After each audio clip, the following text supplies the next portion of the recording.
IKEA always asks, what makes a house a home? Comfort? Making your place your own? Affordable solutions created with the planet in mind? With IKEA, it's all of the above. And now you can afford even more with new benefits for IKEA family members, including 5% off on all eligible purchases in store. Every visit, every day. Visit IKEA-USA.com/family to learn more and join. Offer valid starting 9/1/2022. Limited to qualifying purchases. Exclusions apply. Not valid on services. Discount applied in store only before tax, shipping, and handling. Cannot be combined with coupons. Visit IKEA-USA.com/family for more details. From the creators of Relevant Magazine, this is the Relevant Podcast. Venimos a estudiar, queremos trabajar, aunque lo quieran negar, todos somos americanos. Venimos a estudiar, queremos trabajar, y aunque nos quieran quebrar, ya tenemos green card. It's Friday, January 3rd, 2020, and you are listening to the Relevant Podcast. I am your host, Tyler Huckabee, coming at you today from London, England. Actually, I'll explain more. I'm in London right now. We don't need to get into it too much. Let's worry about what's happening back stateside down there in Orlando, Florida.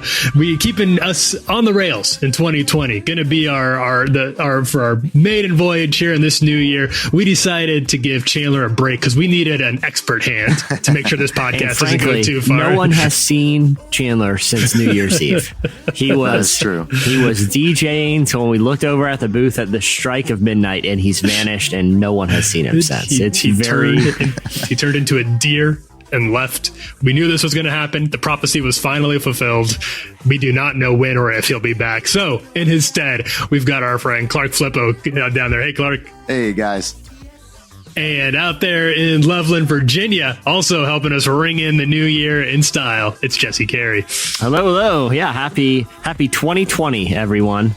It's a new decade. I think it's a new decade. Tyler, I wrote about this on the site last week while you were, traveling. Is the decade, are we starting like a new decade now, or is that next year? Because there's no year zero. There's no year zero, So it's a real question. I don't have a dog in this race, but people seem very passionate about this issue. Because it made me, I wondered about that too, because when we started thinking about our best albums and movies of the decade, I thought, well, what do we include? Do we include things from 2000? Like, how far do you go back? Because really, all we included then was 9 years worth of potential movies, right? Yeah, exactly. So it's a whole confusing thing, and once we figure it out, hopefully Chandler will rematerialize back into himself. And I think that's the problem. No one's quite sure when the curse lifts because no one's sure about this decade debacle. But despite Chandler not being here, Tyler, we got a pretty serious show today. Pretty big one. Oh yeah, we have a big show today. Oh, this is going to be a lot of fun. We've been working on this for a long time, and it finally happened. We were very pleased and excited to be able to welcome Bryan Stevenson to the show later. Bryan Stevenson is, of course, the subject of the new movie Just Mercy, which is based on the book that he wrote about his own experiences and his justice system reform work. We talked to him a little bit about that whole experience of writing the book and then seeing it turned into this new movie that stars Michael B. Jordan, Brie Larson, and Jamie Foxx. Yeah, and Tyler, I don't want to give too much away too, but we may or may not be soon featuring another interview on the website with someone people may have heard of. His name's Michael B. Jordan, and he plays Bryan Stevenson. So we got Bryan Stevenson on the pod. Not to be confused with the legendary NBA actor. We did not get not that we would be opposed, Mr. Jordan, if you'd care to join us on the Relevant Podcast, of course. The door is always open for your tall head. But this time we got Michael B. We did have a conversation with him that is going to be featured on the website. And today on the pod, we got Bryan Stevenson. So Michael B. plays, and I even asked, I don't think this made it into our conversation that we put that you'll be hearing today later on. But I asked Bryan Stevenson what he would have told himself if he'd known that in about 20 years ago. So I said, Michael B. Jordan's going to be playing you. And he said, I just would have started working out more, which I think is you always want to be, that's one reason if you need a little extra motivation to get into the gym, if that was part of your New Year's resolution, you never know when someone's going to decide to make a movie about your life, and you don't want people to be like, right. "Oh, I don't see that at all." You don't want to, Jesse, you don't want someone to cast, say, a Tom Cruise, a Brad Pitt, or something, and have everybody look at them like, I don't know about that. Well, I mean, honestly, even though both of those gentlemen and Ryan Gosling, I mean, we can name a few, are nearly identical to me in many photos. I see the conundrum that the real life Bryan Stevenson was in. I mean, I think I have more of a Eric Killmonger, boxer physique. Than maybe a lot of people. So I could see someone in that shape playing me, but I empathize for Bryan Stevenson. So you think that somebody to play you would have to go into like the Kumail Nanjiani, the Marvel movie machine, and get themselves just jacked to just barely superhuman levels of physical fitness. I want to preserve the accuracy of my life. I mean, there's no point if someone's watching a movie about me, it might as well be as accurate as possible. And that's life and art. So I think for me, it'd be you get one of those actors where everybody talks about how brave their performance was. Like, oh man, they a bodily transformation. They drank milkshakes for 6 months and only milkshakes to prepare for this role, a mesmerizing performance. And then people worry about their health. Like, man, I hope they bounce back. Yeah. I don't know how you do something like that. That's what I want to, I hope that's inspiring. And I hope whoever does play me enjoys that time and is able to get back on the road to recovery soon after shooting reps. Yeah. Let's say it's like a Chris Evans for me. My one advice to him, because I'm sure he's listening, and he's been, thumbing through the script of my biopic, which I wrote myself. It's mostly a monologue. It's very unconventional. It's about a box episode. It's about 4.5 hours. I'm shopping it to Netflix right now. And I told Chris Evans in the script, don't hide behind a sweater, my friend. Don't go big, woolly sweater on this one. If you just own the role here, full tank top every scene. Just a skin tight, just 2 sizes too small, like Beater from Old Navy situation that you repeatedly bust out when you get angry. You're like, that's right. You stretch and it rips at the seams. It's essential to the plot will not make sense unless it's Chris Evans in a tank top portraying me. So anyway, but hey, Tyler, also coming up, it's not just Bryan. Yeah, it's not just Bryan Stevenson. Yeah, we have a new music spotlight.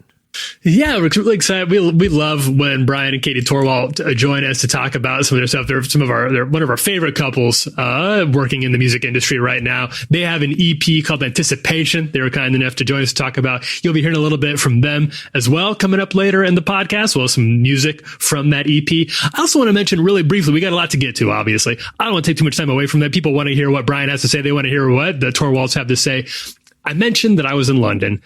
I'm not here for very long this time. This is a brief stop over. My wife is working on her master's degree. She's heading to Paris. We had a few days decided to take before she went back to Paris to continue on working on her master's to bring in the new year in London, which we did. It was very nice. We're staying in just here for a couple more days here on New Year's Day, which was yesterday. We woke up, we were a little jet lagged, we woke up late, decided we were going to go down to the Tate Art Gallery. Because my wife and I we are lovers of the art scene. We are people of refined taste. Obviously. People of class. Yeah. Wanted to go to the Tate Modern Art Museum, which was free. Had a great time. People who live here in London and have that right at their doorstep are very, very fortunate that people come to London. They should go to see the Tate. As we were walking there, we were about a half a block away from the Tate. It was very quiet. It was about noon, but it was very quiet. It's New Year's Day. There's not a lot of people out. There was maybe 5 or 6 other people walking around us. And this is what happened, Jesse. I looked up. I saw something falling from the sky. I couldn't tell what it was. It landed about 5 feet in front of us. It fell with enough force that it was clear it had come from from very, very high up. Okay. Because it was very heavy. It was a loud thump. I walked up closer. It was a fox. An animal that had fell. And it was dead, obviously, when it landed. I don't know if it had been dead before it dropped or not, but the people who are out were I don't think this just happens in London. People expressed a lot of surprise. So I don't think this is the customary London New Year fox drop. So you're walking and you're not in a wooded area. You're in an urban area. We are downtown London. And you're downtown London. It's not like there's like a canopy of trees or something above you. There's no tree. There's only buildings. I have to think it came out of one of the, I don't know if somebody threw a fox from their window. Is that something people do? Throw foxes? That doesn't seem... Maybe in England. It seems very it was really unsafe because it could have landed on somebody, and I think it would have hurt if it had landed on. I was close to landing on me and Liz when we walked by. Imagine going to the hospital and being like, "Well, what happened?" And you come in with like a broken nose, and you're like, "Well, you're not gonna believe it. A fox fell on my face." Yeah, I mean, okay, were there buildings around that it could have like? There were buildings around that it could have been like, I guess, on top of a building. I don't know if in the U.S. foxes aren't urban animals. You don't see foxes in downtown anywhere. You rarely see foxes at all. Yeah, exactly. From my knowledge of foxes, which mainly derives from a show I watched as a kid. The fox was David the Gnome. I don't know if you guys watched David the Gnome. Yeah, I know what you're talking about. I mean, Swift was fast and he would let gnomes ride him, but he was also very elusive. You know, foxes are kind of shifty animals. I mean, maybe the fox was attempting some sort of like parkour, like on the rooftops from one building to another, and didn't make it all the way. Was he wearing like a GoPro, like making one of those YouTube videos? Okay, so after the fox drops, and there is now a dead fox directly in front of you. Yeah, I mean, what do you proceed from there? I kind of feel like there's not a lot to do. You kind of it feels like this beginning of like an A24 horror movie, like a high concept, like very ominous, weird. Like it just kind of sets the whole tone. Like everything's fine at first, but now there's like an ominous tone, which there was for sure. But there's not like I'm not going to go pick up the fox. I'm not going to bury the fox. Yeah. And for all I know, this is an English thing. I don't want to get involved. There's enough tension between our two nations as it is right. Exactly. Now. I don't want to make an international incident out of this. Brexit. Is this a Brexit thing? I don't know. I barely know what Brexit is. Yeah. I mean, I've heard a lot about this breakfast. They're saying breakfast, right, Tyler? Yeah, breakfast. Yeah. Having a big debate about breakfast. For some reason now foxes have gotten involved. Hey, can I make one other suggestion? What it could have been?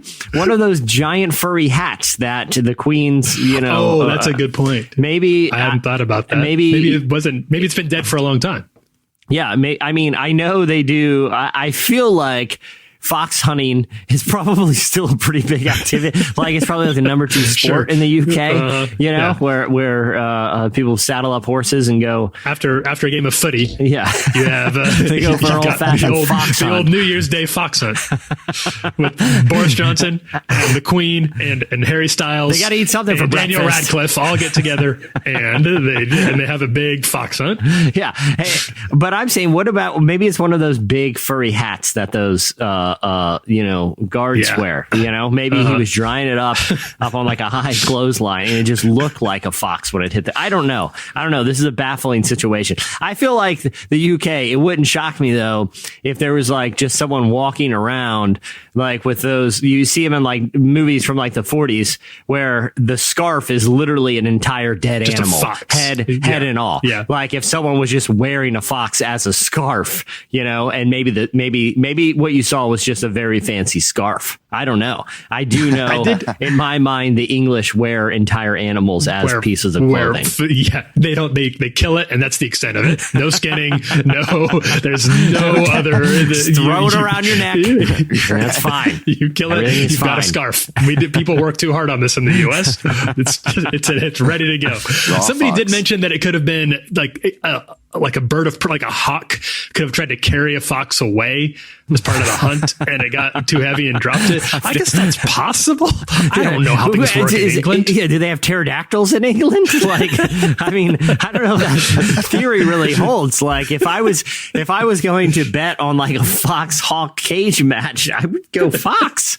But it's baffling. Did you look at any local news? Because I feel like this is a story I would see on like Far park or something. I checked on Twitter and I didn't see. I checked like Fox London, Shoreditch, the neighborhood that I'm in, and I didn't see anything. Which again makes me wonder. Maybe this is just a thing. Maybe they just do this. The New Year's foxtrot. It's very cruel and very weird and very unsafe. But traditions are traditions. You can't stop now just because the PC police are going to get mad at you. You can't. What are we without our code? Yeah, exactly. Hey, sorry, snowflakes. We're throwing foxes from the tops of buildings in heavily urban areas. Well, if any of our British if any of our expats British listeners have any ideas about what might have been going on, I would definitely entertain your suggestions. Although I kind of like the mystery, but I do kind of feel like I'm in a high concept elevated horror movie. Ever since, and I need to be paying attention to the signs here. Maybe that was a 7 years bad luck. I don't know. We do have a lot to get to today. I just had to get that story off my chest. We are going to take a quick break, and when we come back, doing the hot list. You know I'm a London boy. I enjoy walking Camden Market in the afternoon. He likes my American smile like a child when I eyes me. Darling, I fancy you. Took me back to Highgate. Met all of his best mates. So I guess all the rumors are true. You know I'm a London boy. I fancy you. You're listening to London Boy by Taylor Swift. How appropriate. Apropos. Nothing about foxes in the song. Another point to add to the mystery. Yeah. Baffling. Pretty thorough about London Boy traits. Yeah. Huh? But no foxes. Beginning of the podcast, you heard Toyota Man by Neon Indian. Well, it's time for our first weekly of this year. Look back at the 5 stories at the intersection of faith and culture that caught our attention this week. It's time for... It's the hot list. The hot list. It's just Number 5 this week, Jordan wants to ban Netflix's Messiah, a movie which was partially shot in the country. Okay, this is really interesting. Yeah, also, I do have to say, Messiah getting the heavy marketing push here in London. Oh, Posters really? for it everywhere. Oh yeah, everywhere you look, on buses, as you go down to the underground, they're all over the place. Wow. People really want people to watch that here, which is cool. It looks like a really interesting flick. It does. It looks like a show that will have an appeal to an international audience. Like geopolitics seem to be a major theme of the show, which is why this story is particularly interesting. Yeah. Okay, so this week, Netflix dropped its new series. It's called Messiah, which, as we've talked about before, follows a CIA officer who investigates a charismatic figure whose followers believe that he can perform miracles, and looks at the question, is he a divine entity or a dangerous con artist? However, one place where Netflix subscribers may not be able to see the show is the nation of Jordan. This despite the fact that the show is partially shot in the kingdom with the support of the Royal Film Commission of Jordan. The RFC reportedly reviewed a synopsis of this series before approving the shoot and even granted filmmakers a tax break. The show is being produced by Hollywood power couple Mark Burnett and Roma Downey, who helped bring the hit series The Bible to cable. In a statement, officials in the country said, quote, "The story is purely fictional, and so are the characters, yet the RFC deems the content of the series could be largely perceived or interpreted as infringing on the sanctity of religion, thus possibly contravening the laws in the country, while still standing firmly by its principles, notably the respect of creative freedom. The RFC, as a public and responsible institution, cannot condone or ignore messages that infringe on the kingdom's basic laws." In their own statement to Deadline, Netflix said, "Messiah is a work of fiction. It is not based on any one character, figure, or religion.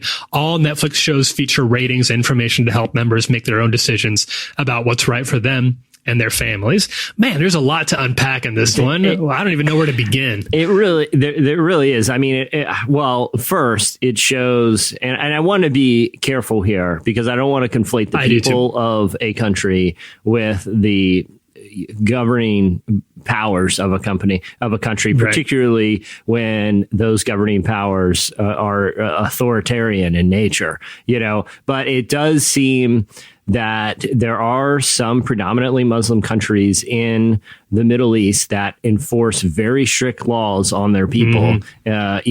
Jordan, we've seen similar things with Saudi Arabia that almost want to seem to have their cake and eat it too, in that, they want to court not just Western, but they want to court kind of modern businesses, and they want to have bring filmmakers in, and in Saudi Arabia, they had a big party where they flew a bunch of Instagram influencers. That right. caused some controversy because they wanted to kind of loosen up the image of the country, yet Saudi Arabia still canes people. They still enforce strict separation laws between men and women. Gender discrimination. Yeah, it's a massive problem over there. You see in Jordan what is essentially government mandated censorship because of religious sensitivity. So I think it's certainly concerning, and it's also odd because, like you said, the film commission there reviewed the script, or at least the synopsis, before they allowed shooting. They essentially paid the filmmakers to come shoot there, and then now they're saying that the people of Jordan can't even see the show. I'm wondering what changed. Yeah, I'd like to know what changed between the concept and execution here, because something must have happened that was not clear. I don't see how you could be surprised.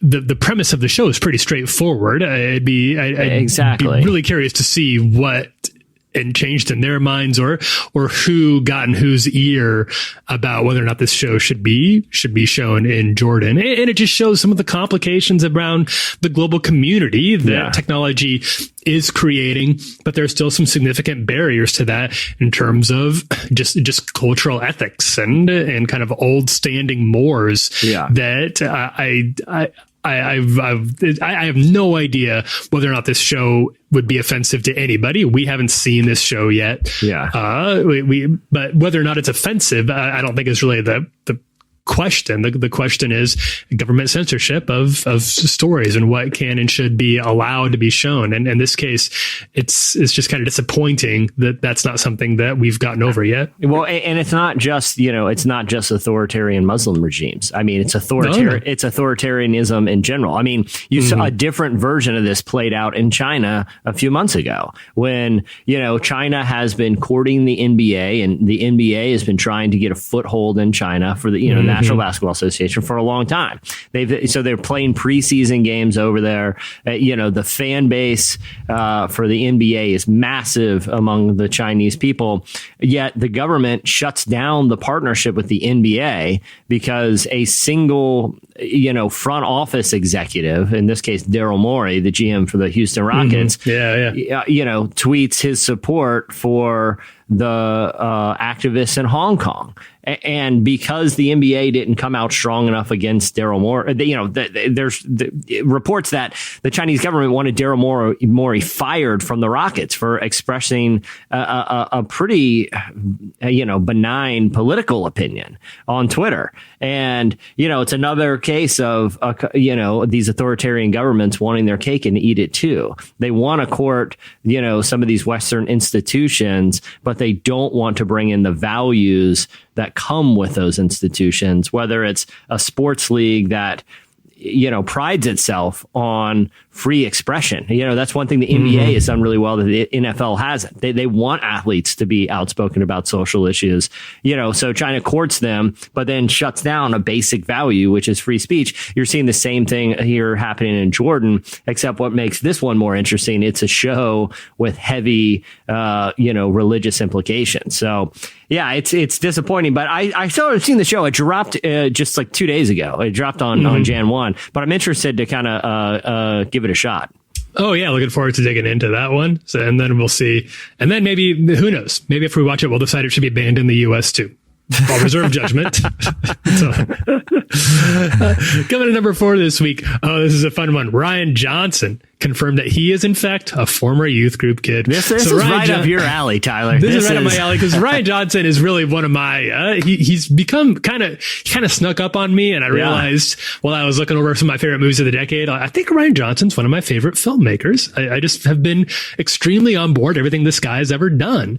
I had some inclination that maybe he has some background in the church because so did I. You wrote a very thoughtful, insightful review for for his latest film, Knives Out. And you talked about some of like what are essentially Christian values represented kind of in this murder mystery plot. And he liked your review, like publicly, you know. He did. Yeah, he did like the review. And he's pretty willing to engage with people on social media. It's not hard to get his attention. And he's always come across as very thoughtful and engaging, and even to criticism, people who don't like what he does, which there are some of. So he's one of the most acclaimed directors in Hollywood right now, behind the camera on films like Looper, Star Wars The Last Jedi, like we said, Knives Out. He also directed, I think a lot of people don't know this, he's directed Ozymandias, the penultimate episode of Breaking Bad. Yeah. One of the, probably in the, half dozen best TV episodes of all time. Yeah, if not, certainly. I think a lot of people would say number one. Yeah, certainly. And now he's admitted that he was very much a youth group kid. He was asked by a Twitter follower about the song Righteous Rocker by Larry Norman, and which was portrayed and which was featured in Knives Out. The Twitter user wanted to know how that got in there. Johnson said that he grew up on Christian rock, although he only recently discovered Norman's music. I believe he said he read a little bit about it in a new biography that came out about Larry Norman's life. He said he's a fan. He opened up a little bit about music he grew up with. He tweeted, "When I was a kid, it was stuff like Amy Grant, Michael W. Smith. But then as a teen, local SoCal bands like The Prayer Chain and Black and White World was very much a youth group kid." Like you said, once you hear this, a lot of things kind of click into place about Rian Johnson's movies. I have no idea where he's at now. He didn't say that he continues to go to church or anything like that. To my knowledge, he hasn't spoken about that at all. But the background makes a lot of sense. I'm a little disappointed that like an MXPX song didn't end up in Ozymandias. Like as Walt is like showing up to the big. I'm sure people have seen the finale of Breaking Bad by now. But when Walt, pulls up to what ends up being the big shootout, I think some Under Oath or something. If he was really a former youth group kid, fire up some tooth and nail to get us hyped for that scene. So I look forward to more CCM in Rian Johnson's movies. In future Rian Johnson movies, and the Knives Out sequel, Knives In. Yeah.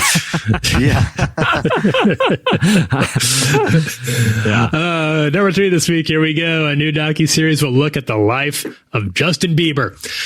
Back in 2017, Justin Bieber abruptly canceled his tour and began opening up on social media about his own struggles with mental health. Since then, he's gotten married, helped lead worship, become more vocal about his faith. Now he's released a trailer for an upcoming docuseries that looks at the making of his first new album in 4 years through the lens of his closest confidants, friends, collaborators, and Bieber himself. The series is called Seasons, will debut on YouTube on January 27. As he explains in the teaser, as humans, we go through so many ups and downs, so many good seasons, bad seasons. Sometimes we want to give up. CNN recently profiled the Hillsong New York church pastor Carl Lentz. Lentz discusses his friendship and mentorship of Bieber, even saying that Bieber stayed at his house for a month with his family. Here's a clip of the teaser for Season. Justin Bieber says he is cancelling the rest of his world tour. As for why Justin canceled the tour, he spoke to maintaining a healthy mind, heart, and soul. Performing is the thing that he loves most in this world. For him to say that he didn't want to do it, I was concerned. There was a period where it was really tough for him. He was a shell of himself. As humans, we go through so many ups and downs, so many good seasons, bad seasons.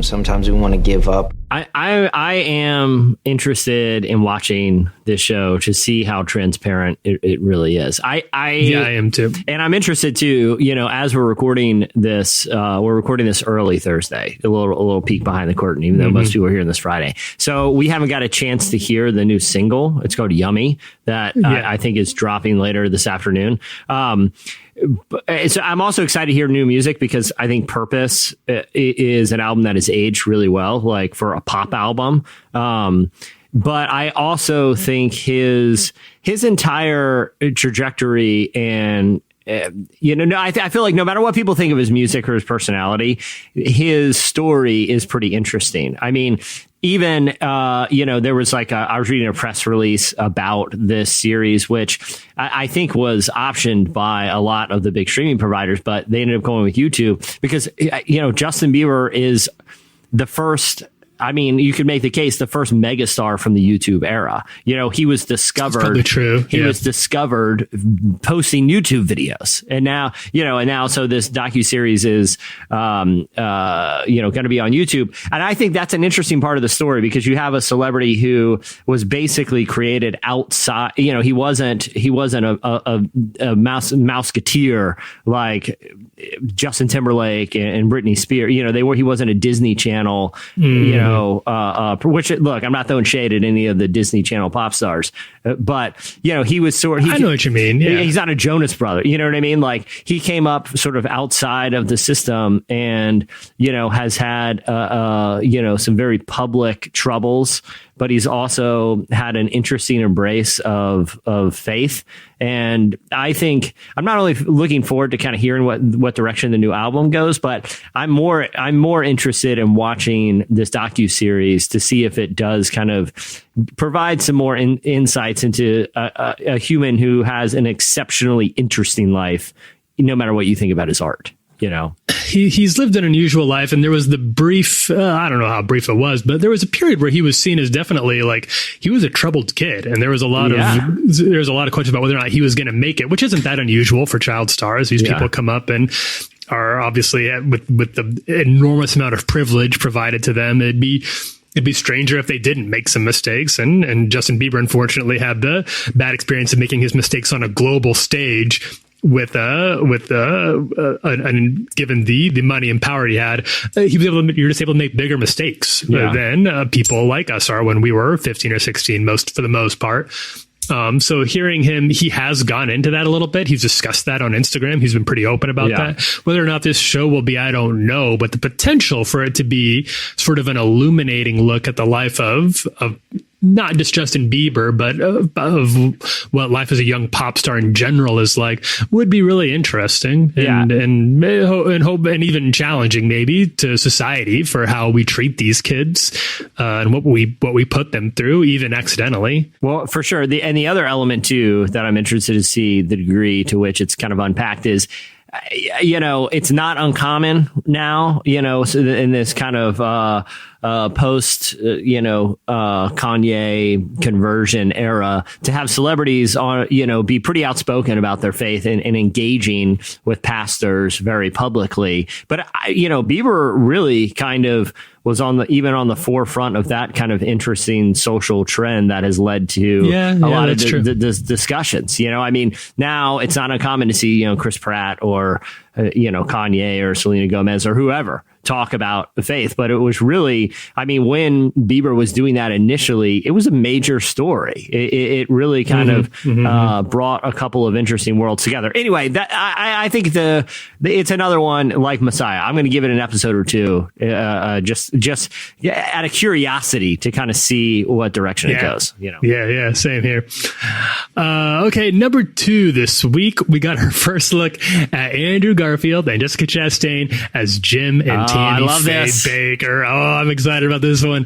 The actors portray the famed televangelists in an upcoming movie called The Eyes of Tammy Faye, based on a documentary of the same name. So Fox Searchlight released and then actually retracted images from the set that show the duo in character on the set of Jim and Tammy's 70s children's TV show. They look a lot like young versions of the preaching couple. The film has some real talent involved. That's the reason I'm so excited about it. Being directed by Michael Showalter, who most recently gained notoriety as a director for The Big Sick. Jay Hughley, best known for playing David on The Walking Dead, and Jimmy Leduc of the first season of True Detective have signed on to play fellow televangelist Jimmy Swaggart, and Vincent D'Onofrio will play Jerry Falwell. For people that don't know Vincent D'Onofrio, is Kingpin, right? Kingpin on the Daredevil TV show. You also saw him in the first new Jurassic World. He was kind of the human villain on in the first Chris Pratt Jurassic World movie. So he gets around. He's also a very charming social media presence. Seems like a good guy. And he was in the first Men in Black movie. He was the bug. He was like the human skin suit that the bug walks around. Haven't you had some interactions with him on Twitter over things that were relevant posted? I think so. I think he actually he responded pretty positively to some of our Daredevil coverage back in the day when he was on that show. Yeah. Well, but he's gonna be Jerry Falwell. And now he's playing Jerry Falwell, another person we've had some interactions with over Relevant. So time's a flat circle. According to Deadline, the picture follows televangelist Jim and Tammy Faye Bakker, who formed the world's largest religious broadcasting network and quickly fell into financial improprieties, scheming rivals, and sexual scandal that not only broke up the marriage, but also brought down their empire. On Twitter, Jay Bakker, the son of Jim and Tammy Faye, tweeted, "There is a major motion picture coming out about my family's life. It's strange to have a film made about the moments and traumas that shaped your life. Will Hollywood finally humanize the Bakkers?" There's no word yet on a release date. That's an interesting comment from Jay Bakker because he has been pretty publicly, I don't want to say antagonistic, but I would say at least very realistic about the legacy of his parents. I'm sure it would be difficult. It's an extremely strange place for him to be in, I'm sure. But it sounds like he doesn't just want to demonize them or throw them under the bus. He obviously cares about getting the real story here. Yeah. Well, because I think... So for people, I guess, that don't know the story of Jim and Tammy Faye Bakker, they came from the humblest of humblest beginnings, doing basically puppet shows for children. They ended up becoming, developing a friendship with Pat Robertson in the early days of his broadcasting career. And what started out as a relationship where Jim and Tammy would do puppet shows for, the fledgling CBN 700 Club network. Jim eventually took over hosting the 700 Club for a while during the 700 Club's heyday, and really kind of turned the show from a preaching show into kind of a variety show, which drew real celebrities. It wasn't that amazingly big time people would come onto that show. It wasn't that indistinguishable, from Johnny Carson. And then, with Jim and Tammy, they ended up breaking away. They started this, got incredibly ambitious. Jim sort of fashioned himself as like a Walt Disney type of character, a media mogul who also was going to get into like this kind of high concept amusement park / town that he created, Heritage USA. But like you were saying, or like the synopsis, there was a sex scandal, there was financial stuff. Jim Bakker went to prison, and so hearing Jay Bakker's comments, about humanizing his parents. It's interesting because, Tammy Faye passed away of cancer years ago. And she kind of, I feel like, had changed her image in culture as someone who was much more accepting of people from different backgrounds and worldviews. And it seemed like her and Jay actually had a pretty close relationship where, Jay's father, Jim Bakker, has kind of gone the other direction and really dug in his heels. And it's pretty fringy right now. He's the guy that's on late night TV selling vats of end times gruel that you can eat in your bunker should the apocalypse begin. He's really embraced that very extremist far right doomsday prepper type mentality. In many ways, it's sort of the logical endpoint of the grift that the family was pulling for a long time. But it doesn't appear there used to be sort of a savviness to it that there doesn't appear to be now. Yeah. And so all that to say, it has the makings for a fantastic movie. And I love, in a way, because this is a world that I have some pretty close ties to, I live in Virginia Beach, a stone's throw from CBN and where they record the 700 Club. I've been I've had some relationship with that for pretty much my entire life. I went to Oral Roberts University, a televangelism hotspot. I live in the same state as Liberty and I used to go to basketball camp. We used to play in basketball camps up there. This is a project that I have a particular interest in, but it's also weird that televangelism seems to have somewhat of a moment right now, because you also see, Righteous Gemstones, HBO's, series that is sort of, a lot of the characters seem like amalgamations of some of these figures. from the heyday of televangelism. And we have a televangelist working as an advisor in the White House right now with Paul White. More than one. Yeah, it's just a weird time in the sort of in culture where there's this interest in that weird world of televangelism, you know. And it'll be. I do like the cast a lot here. Garfield, in particular, has been pretty open about the fact that he had sort of a spiritual awakening working on Martin Scorsese's Silence movie. I don't know that he would call himself a Christian or not, but that was obviously an extremely Christian movie that had a very profound spiritual impact on him. And I just love his acting. Yeah. I think he's a great performer, and Chastain too is great. Good cast. Love Showalter. Oh, it's gonna be fantastic. There's only reason to be excited about this movie at this point. It's got all the hallmarks of being a really interesting. Yeah. And speaking of interesting stuff, here we go. This is a long one. I feel like people dig in, and you know, Tyler, you were in the UK, and I spent some time. You know, someone said, "Oh, you're dunking on Wayne Grudem here," and that's not the point. But I do feel like he entered something into the public dialogue this week that deserved some critical analysis. So, it would be let's get. I'll read it and then we'll get into it. So, this week, theologian Wayne Grudem wrote a piece called, and this is a quote, this is the full headline, "Trump should not be removed from office, a response to Mark Galli and Christianity Today," for the conservative site Town Hall. So this piece is essentially a takedown of an explosive Christianity Today article that made the case for Trump being removed from office. I'm sure most people listening are very familiar with that. It's hard to understate Grudem's influence, and this is true. As he explains in the piece, he has taught ethics as a professor at college and graduate school level for 42 years, and as the author of a major textbook on Christian ethics and another widely used book on the relationship between politics and the Bible. My first day at Moody Bible Institute, all freshmen were required to have the Bible and Grudem's Systematic Theology. Wow. Those are the two books you had to have no matter whatever classes you were taking. Very prominent conservative theologian. Yeah. And I would say, you know, I wasn't,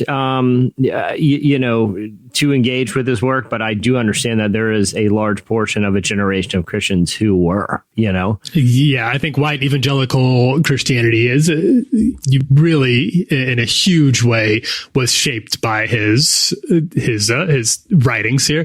General editor of the ESV Study Bible.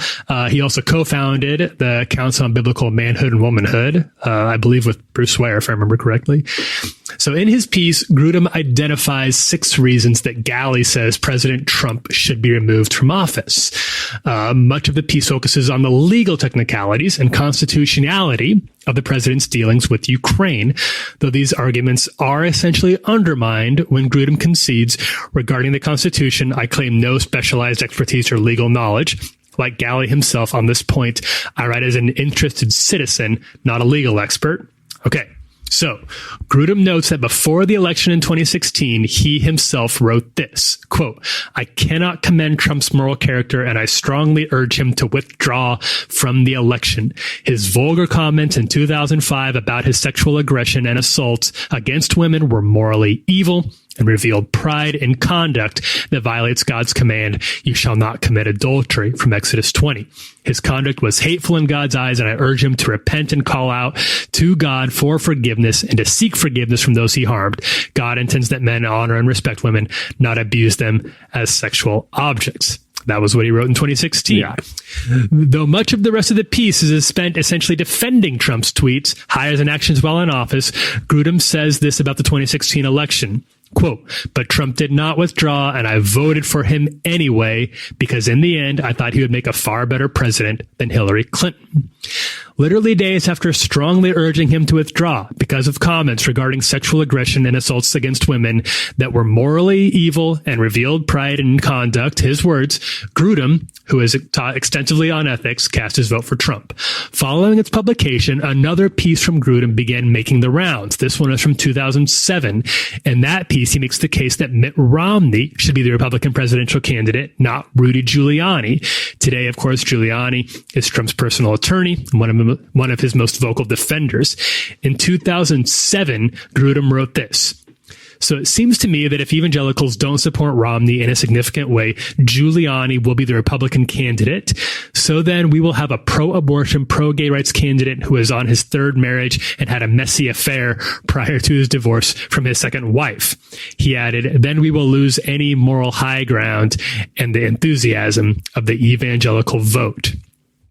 So, in his pro-Trump piece published this week, he said that past marriages and past behaviors should essentially be irrelevant. Writing, here's what he said, shouldn't we evaluate Trump primarily on the basis of his time as president?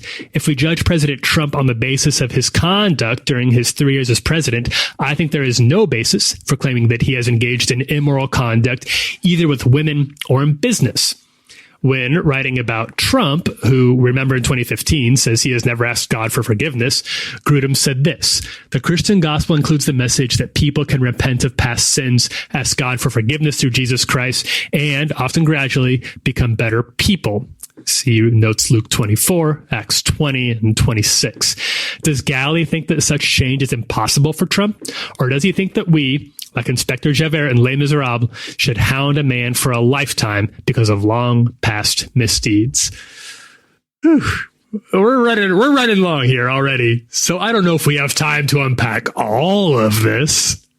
But Jesse, you already did an excellent job on the site, which I would encourage people to go read to see your comment, because I think you handled it very graciously. Yeah, well, and to like, the point isn't to like try to discredit Wayne Grudem. Like I said, I have no past with his theology. I don't even know his work. I don't even know his theological perspective on things. But I do think if he's going to enter something into the public discourse like this, he needs to be held accountable for his words and past words, because in one sense, he needs to acknowledge the discrepancy here. Yeah, because in one sense, he says, Christianity is wrong to talk about character issues with the president of the United States, because a lot of their complaints are about things that happened before Trump took office, particularly things that involved his relationship with women. Let's remember, at least 19 women have come forward and accused the president of sexual assault.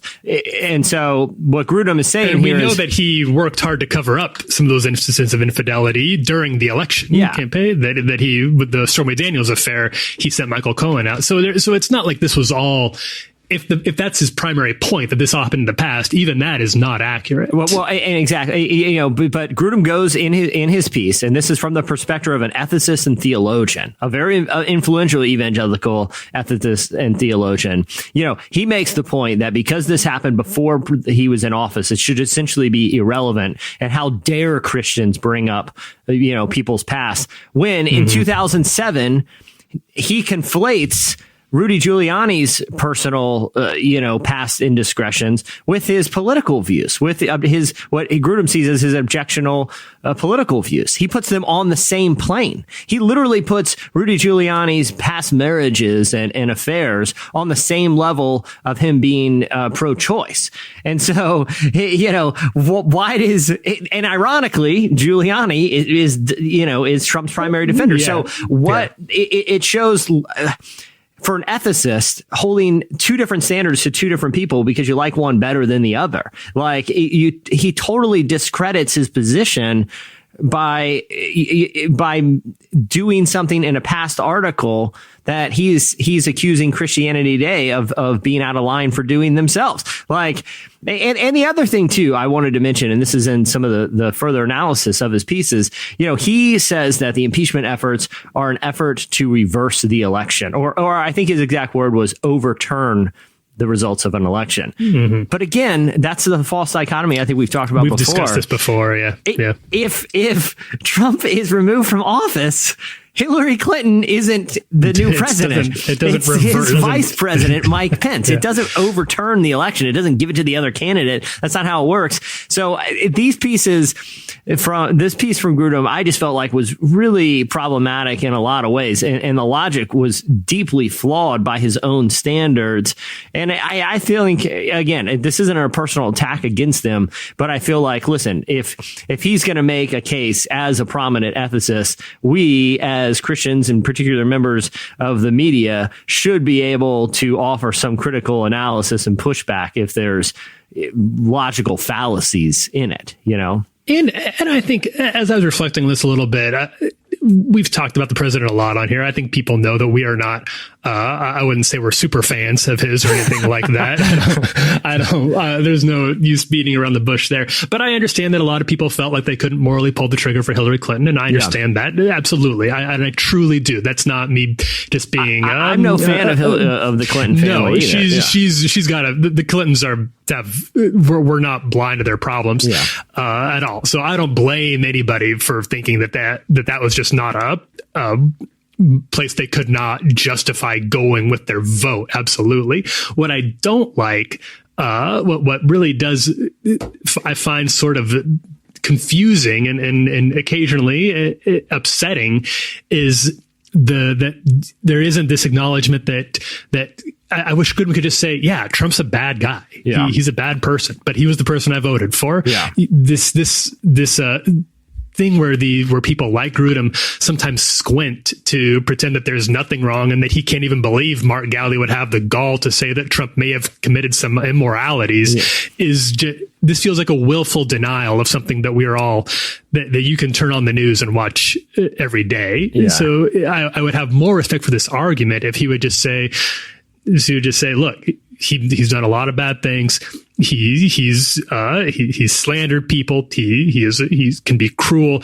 He has been unfaithful to all of his wives and has continued to be unfaithful to his current one and has at least continued to try to cover that up, whether or not it's happened since he became president.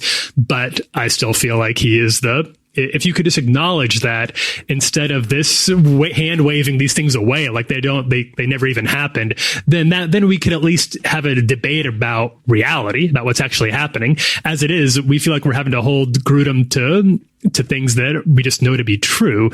And that feels unfair, and it feels frankly beneath somebody of Grudem's obvious intelligence. Yeah, exactly. Because I do think he's an intelligent person, but it also shows like a deep flaw within our political system. And this is a deeper discussion probably, but often politics are as much about cults of personality as they are about actual legislative issues. Like, I don't like when people say I'm pro Trump or I'm pro Hillary or I'm anti Buttigieg or I'm anti. Listen, I'm pro everybody. You should be. Yeah. Am I pro Trump in the sense that I want him as a human being?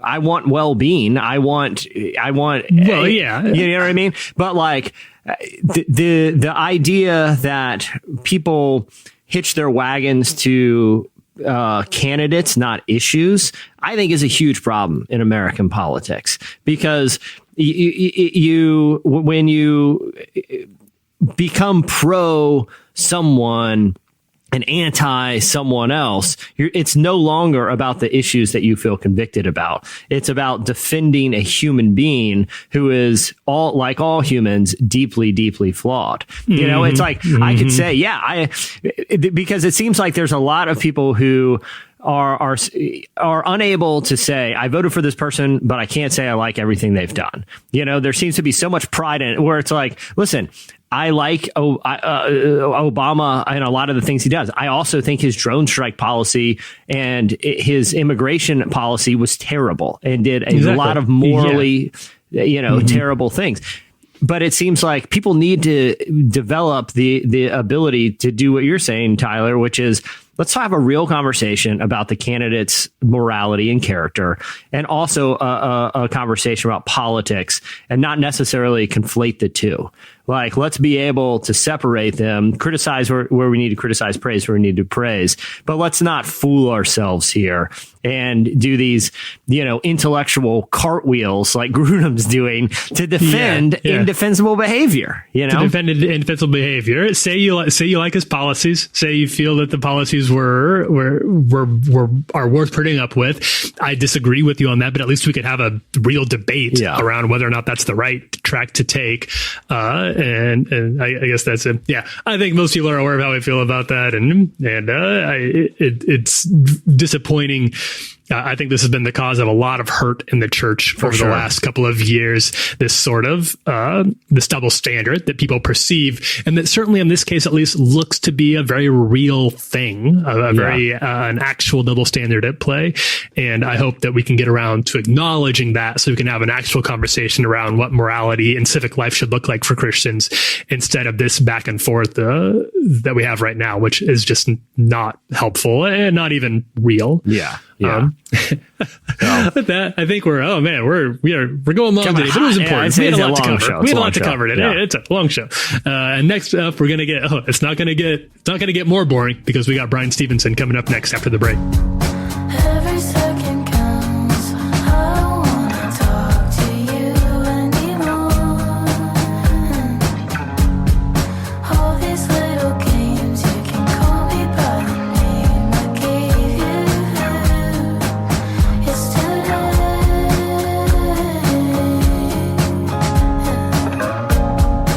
late. You're listening to Bags. It's by Claro. Well, Bryan Stevenson is a lawyer. He's an activist. He's an author. He's the founder and executive director of the Equal Justice Initiative, which is a human rights organization in Montgomery, Alabama. Under his leadership, EJI has won major legal challenges, eliminating excessive and unfair sentencing, exonerating innocent death row prisoners, confronting abuse of the incarcerated and the mentally ill, and aiding children prosecuted as adults. In the new film Just Mercy, which is based on Stevenson's book, actor Michael B. Jordan portrays Stevenson in this gripping drama. If you have not read Just Mercy, I cannot read one of the most powerful books I read in the last decade. An absolutely grace-filled, wonderfully thought through, such a generous view of what needs to happen in our justice system for it to be a more human, equitable system for people. I so admire the work that Bryan has done on that, and also lately of trying to make sure that we as a nation remember our story of slavery, particularly of lynching, has been a huge part of his passion. He wants us to make sure that is not something that dies. So it was such an honor to get to talk to him for this new movie. He sat down with me to talk about the film and the importance of justice reform. Here's a part of our conversation with Bryan Stevenson. So to start out, I really wanted to ask him, first of all, kind of like we were talking about earlier, he didn't write this book thinking he would ever be made into a movie. Obviously, it's not the sort of book that really lends itself to a movie.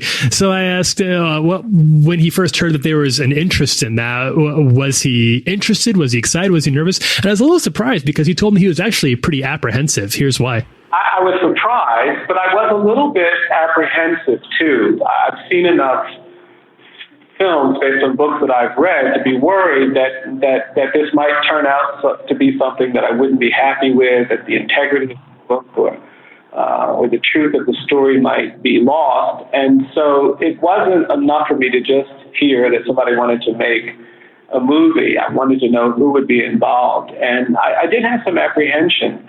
But when Daniel Critton signed on, and I got a chance to talk with him, I saw his earlier film, Short Term 12, which was full of nuance and complexity. And then when Michael B. Jordan signed on, and we got a chance to talk, my confidence grew, because not only were they talented and creative and had a lot of wonderful ideas, they were also both deeply committed to these issues. And that just gave me the comfort I needed to move this forward. And it's been really, a joy moving forward. The cast is so talented. I'm really happy with the film. And I'm grateful that this opportunity emerged, and we're now on the brink of sharing the story with lots of people. So with regards to the hope is obviously this movie is going to start a lot of interesting conversations around justice reform. The book will as well. I wanted to hear him say, I think a lot of people are aware of the logic issues, the legal issues, even the moral issues. But Bryan Stevenson is a believer, and I wanted to know, what are the Christian reasons to fight for justice reform? What about his faith motivates him to do this? He is obviously thought about this a lot. Here's his answer.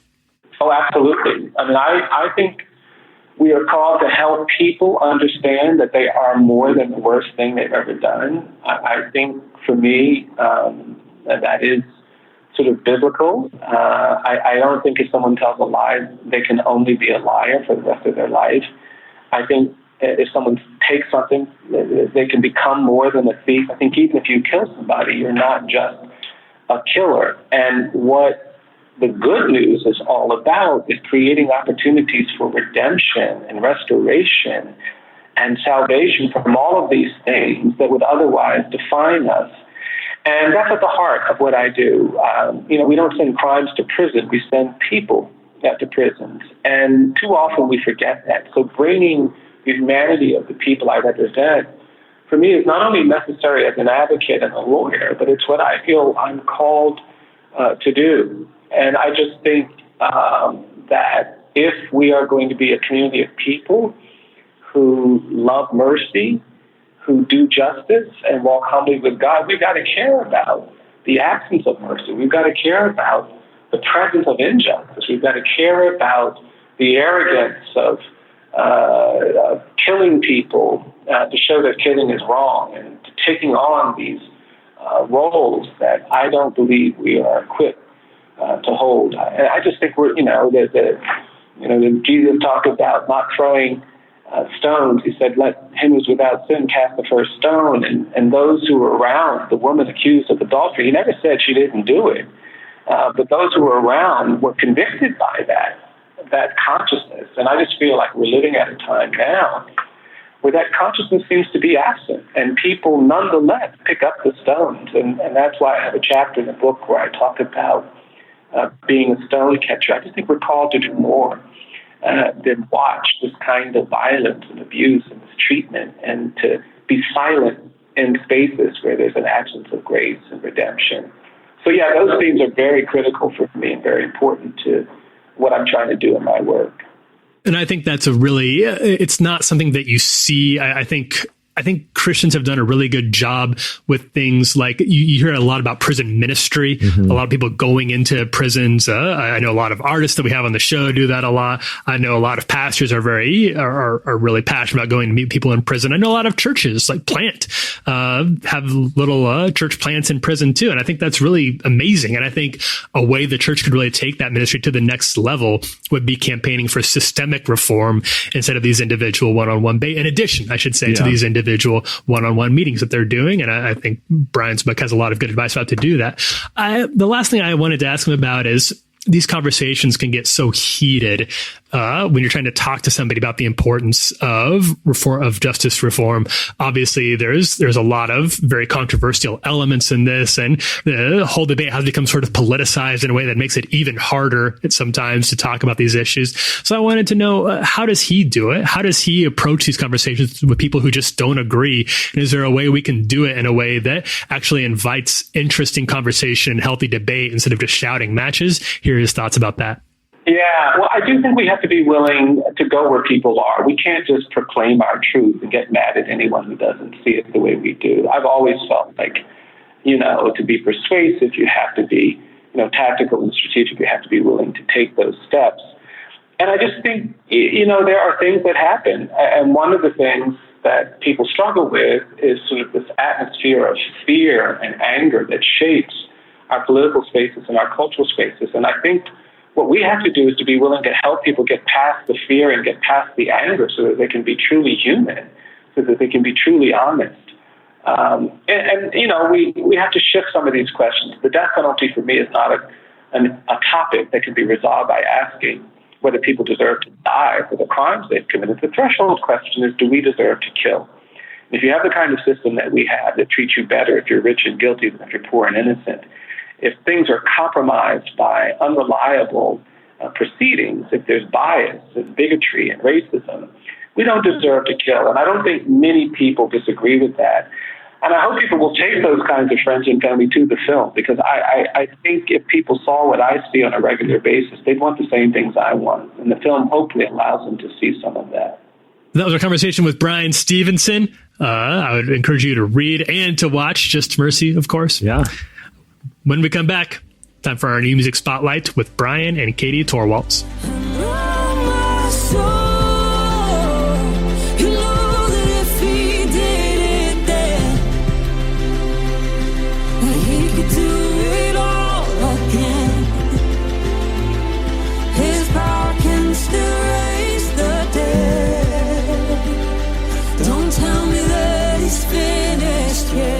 are over 1 million children trapped in the darkness of sexual slavery.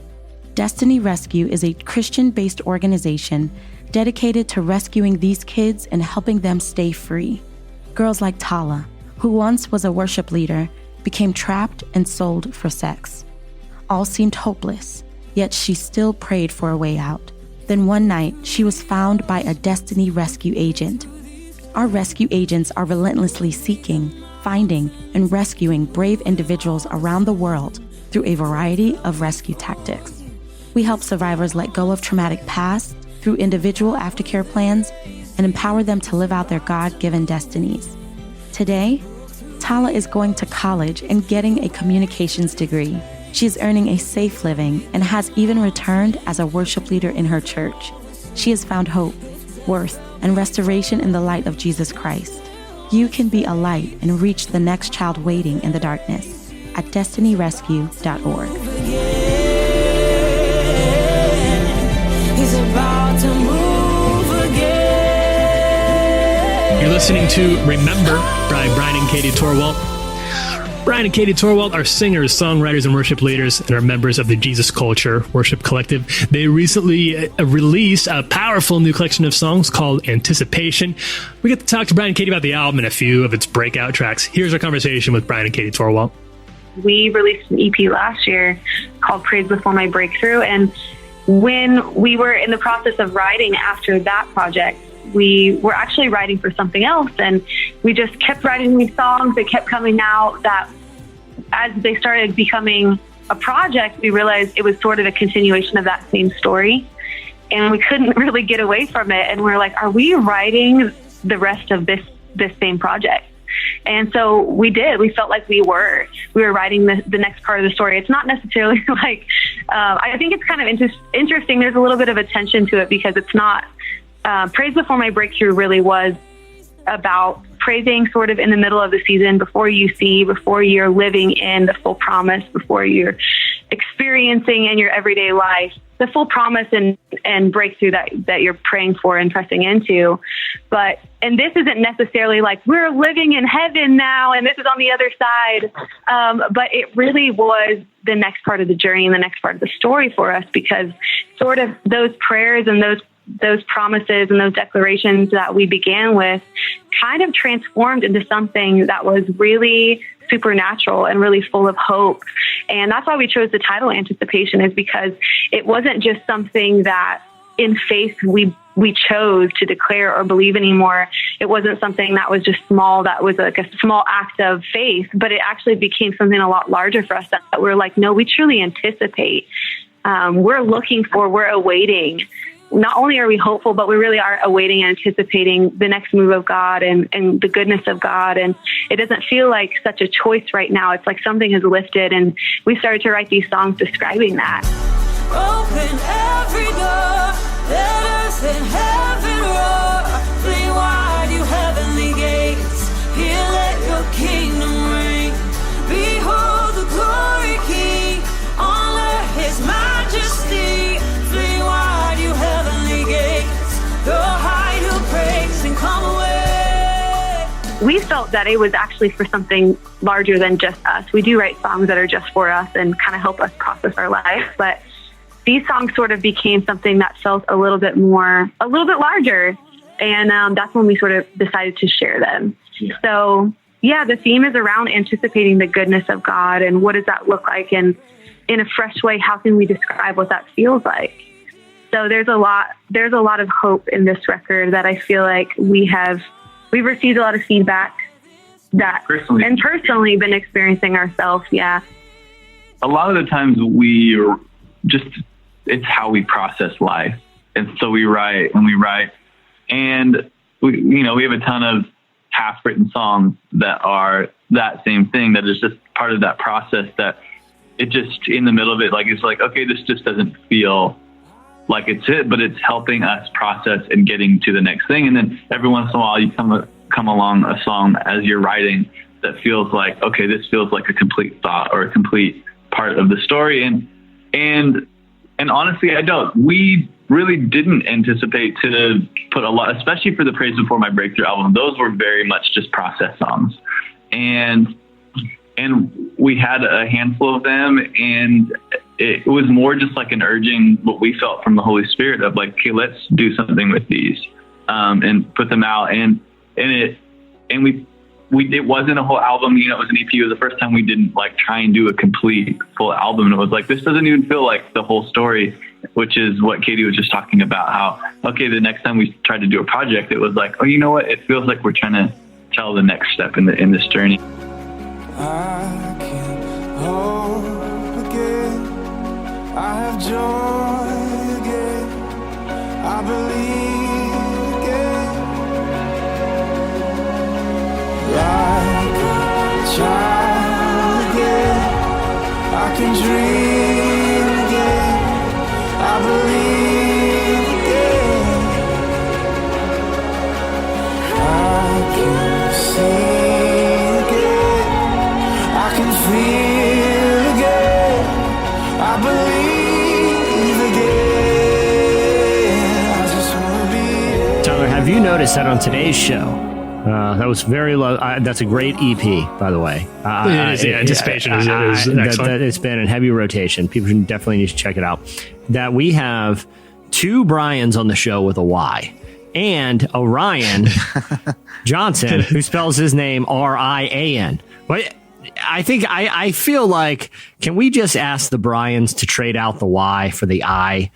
I feel like that would have made this rundown a lot easier. We have 2 Bryans with a Y and a Rian with an I. It makes no sense. I'm already coming into 2020 very confused by this. I can allow for Bryan with a Y. That's common enough. Ryan with an I don't know. Yeah. That's not. He says he's a youth group kid. I don't know any youth group. I've known a lot of youth group kids. Yeah, a lot of Josiahs. More than one Ryan. Yeah. I know a lot of homeschooled youth group kids with weird Old Testament names, but I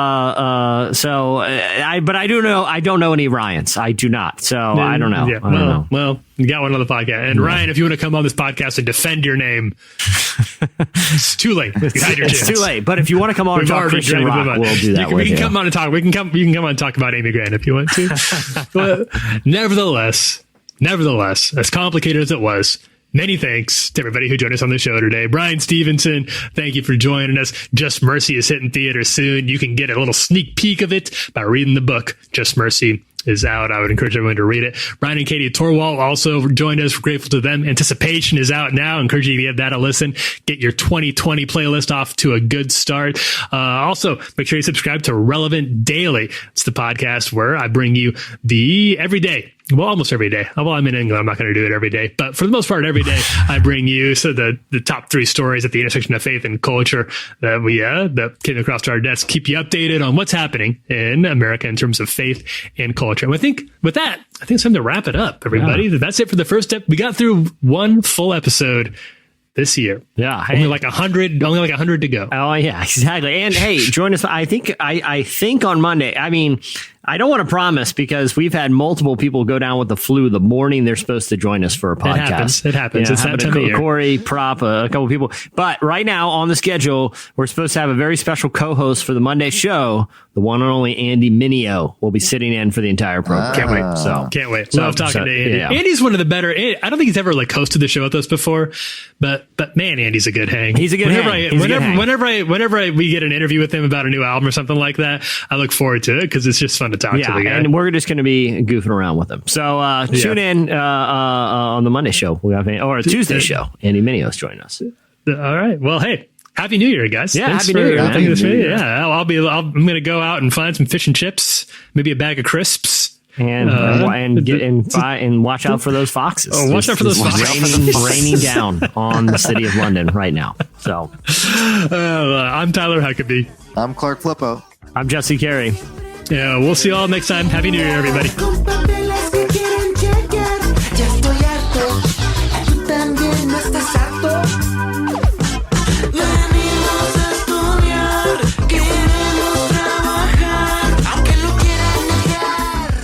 Thank you for listening to the Relevant Podcast. If you like what you heard, be sure to leave us a review on iTunes. Check out other shows from the Relevant Podcast Network in the podcast section at relevantmagazine.com. And while you're there, browse exclusive podcast merchandise at our online store. Make sure to subscribe to Relevant Magazine. Info is available at relevantmagazine.com/subscribe.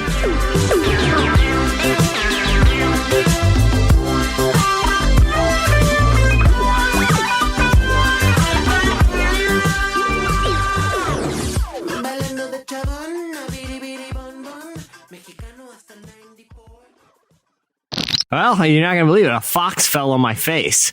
Relevant Podcast Network. IKEA always asks, what makes a house a home? Comfort? Making your place your own?